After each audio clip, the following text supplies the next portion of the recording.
ത്രിയേക ദൈവത്തിൻ്റെ അതിപരിശുദ്ധ നാമം മഹത്വപ്പെടുമാറാകട്ടെ. കർത്താവിൽ സ്നേഹമുള്ളവരെ, പരിശുദ്ധമായ വലിയ നോമ്പ് അതിൻ്റെ പാതി ദിവസങ്ങൾ പിന്നിടുകയാണല്ലോ.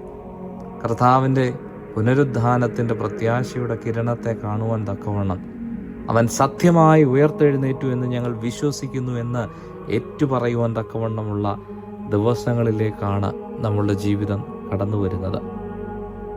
കഷ്ടാനുഭവത്തിൻ്റെ ദിവസങ്ങളിൽ ക്രിസ്തു കടന്നുപോയതായ ആ സിറ്റുവേഷൻസ്, ആ ജീവിത സാഹചര്യങ്ങൾ പലപ്പോഴും നമ്മുടെ ജീവിത യാഥാർത്ഥ്യങ്ങളിൽ കടന്നു വരുമ്പോഴുള്ള നിസ്സാരമുള്ള പ്രശ്നങ്ങളെ വെച്ച് നോക്കുമ്പോൾ എത്രമാത്രം വലിയതാണെന്ന് തിരിച്ചറിയേണ്ടുന്നതാണ് നമ്മുടെ ജീവിതത്തിൽ ഉണ്ടാകേണ്ടുന്ന ഈ നോമ്പിൻ്റെ ഔട്ട്കം എന്ന് പറയുന്നത്.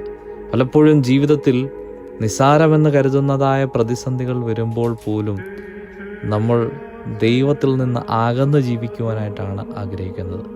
പ്രത്യേകിച്ച് ഏഷ്യ പസഫിക് ഡയസിസിലെ MGOCSും OCYയും പ്രിയപ്പെട്ട എൻ്റെ സഹോദരങ്ങളോടാണ് എനിക്ക് ഇത് ഓർമ്മിപ്പിക്കുവാനുള്ളത്. ഈ നോമ്പിൻ്റെ ദിവസങ്ങളിലൂടെ കടന്നു പോകുമ്പോൾ പലപ്പോഴും we are down, we are facing a lot of situations, it's overwhelming എന്നൊക്കെ നമ്മൾ പറയുമ്പോൾ ക്രിസ്തു കടന്നുപോയ ജീവിത സാഹചര്യങ്ങൾ എങ്ങനെയായിരുന്നു?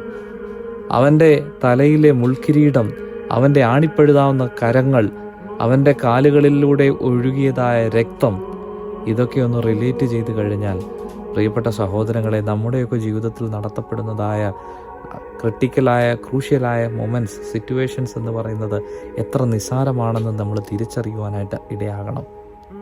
മോശ എന്ന പഴയ നിയമ പിതാവിനെ നമുക്കറിയാം.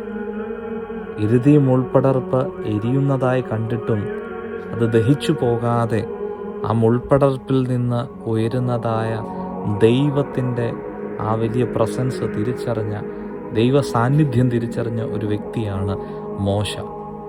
പലപ്പോഴും നമ്മുടെ ജീവിത യാഥാർത്ഥ്യങ്ങളിൽ എരിയുന്നതായ മുൾപ്പടർപ്പ്, ഡിഫറെൻറ്റ് ടൈപ്സ് ഓഫ് സിറ്റുവേഷൻസിലൂടെ കടന്നു പോകുമ്പോൾ, ഒരുപാട് ക്രിട്ടിക്കലായ മൊമെൻറ്റ്സിലൂടെ കടന്നു പോകുമ്പോൾ ഞാൻ എക്സോസ്റ്റഡ് ആണ്, ഞാൻ സഹിക്കുന്നതിനും സിറ്റുവേഷൻസിന് അപ്പുറമാണ് എൻ്റെ ജീവിതത്തിൽ കടന്നു പോകുന്നതെന്നൊക്കെ പറഞ്ഞ് നമ്മൾ പലപ്പോഴും ബ്ലെയിം ചെയ്യാറുണ്ട് നമ്മുടെ സിറ്റുവേഷൻസിനെ.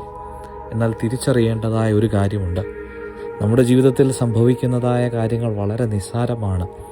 ക്രിസ്തു അനുഭവിച്ചതായ ജീവിത സാഹചര്യങ്ങളിലേക്ക് ഒന്ന് റിലേറ്റ് ചെയ്താൽ, നമ്മുടെ ജീവിത യാഥാർത്ഥ്യങ്ങളിൽ അവനോട് ഒന്ന് ചേർന്ന് നടക്കുവാനായിട്ട് ഇടയായാൽ, പിതാവാം ദൈവത്തിൻ്റെ ഇഷ്ടം, ആഗ്രഹം അത് പൂർത്തീകരിക്കുവാനുള്ള പുത്രൻ്റെ കമ്മിറ്റ്മെൻ്റ് ആയിരുന്നു ക്രിസ്തുവിൻ്റെ ഭൂമിയിലേക്കുള്ള അവതാരം.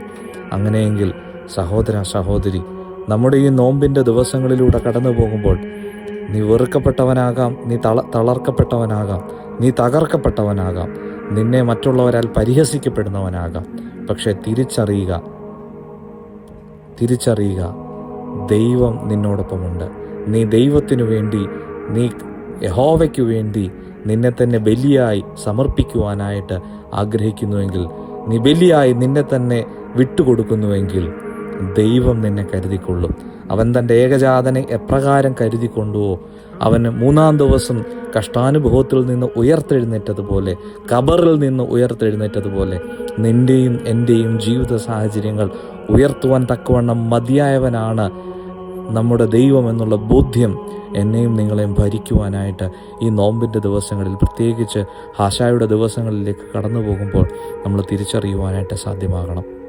അതുകൊണ്ട് സഹോദര സഹോദരി, നിൻ്റെയും എൻ്റെയും ജീവിതത്തിൽ എന്നിലും നിന്നിലുമുള്ള ക്രിസ്തുഭാവത്തെ തിരിച്ചറിയുവാനായിട്ട് ഇടയാകുക. പ്രതിസന്ധികളിൽ തളർന്നു പോകാതെ, പ്രയാസങ്ങളിൽ തകർന്നു പോകാതെ ജീവിതത്തെ ഉയർത്തുവാൻ തക്കവണ്ണം, ദൈവ സാന്നിധ്യ ബോധ്യത്തോടുകൂടെ അതിനെ ഉയർത്തിക്കൊണ്ടുവരുവാൻ തക്കവണ്ണം നമ്മുടെ പ്രാർത്ഥനകൾക്ക് സാധ്യമാകട്ടെ. നോമ്പ് ഉപവാസങ്ങൾക്ക് അതിന് സഹായകരമാകട്ടെ. നമ്മുടെ രക്ഷാകരമായ ക്രിസ്തുവിൻ്റെ പുനരുദ്ധാനത്തിൻ്റെ പ്രത്യാശ അത് എനിക്ക് കൂടുതൽ പ്രചോദനമാകട്ടെ എന്ന് പ്രാർത്ഥിക്കുകയും ആശംസിക്കുകയും ചെയ്യുന്നു. ദൈവം തമ്പുരാൻ നമ്മളെ കൂടുതലായി ശക്തീകരിക്കട്ടെ എന്ന് പ്രാർത്ഥിച്ചുകൊണ്ട് ഏവർക്കും അനുഗ്രഹീതമായ പീഡാനുഭവ വാരങ്ങളിലേക്ക് ഒരുങ്ങുവാൻ തക്കവണ്ണമുള്ള എല്ലാ ആശംസകളും പ്രാർത്ഥനകളും നേരുന്നു. Thank you so much.